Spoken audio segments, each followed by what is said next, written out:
2014 আৰু 19 চনৰ বিজেপিৰ ইলেকশ্যন মেনিফেষ্টত কেইটামান কথা আছিলে সেকশন 370 অতৰাব ৰাম মন্দিৰৰ যি বিবাদ হি বিবাদ মীমাংসা হ'ব 3 তালাক অতৰাব আৰু এটা কথা থাকি গৈছে কি ইউনিফৰ্ম সিভিল কোড ভাৰতীয় সংবিধানৰ 44 নং অনুচ্ছেদত উল্লেখ থকা এখাৰ কথা আছে এই ইউনিফৰ্ম সিভিল কোড আসলতে কি ভাৰতত আইনী প্ৰক্ৰিয়া দুই ধৰণৰ আমি বিভক্ত কৰিব পাৰো এটা হৈছে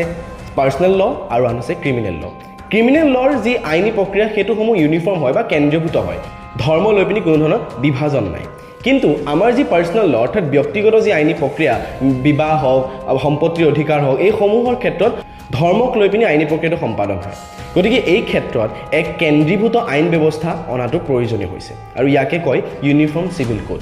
এই ইউনিফৰ্ম সিভিল কোডে আসলতে নাৰী আৰু মাইনৰিটি অৰ্থাৎ যি সংখ্যালঘুসকল আছে সেই সংখ্যালঘু উন্নতি কৰিব বুলি বিশ্বাস কৰে এই ক্ষেত্ৰতো আজি 70 বছৰ আগতেও বিবাদ আছিল আৰু এতিয়াও বিবাদ আছে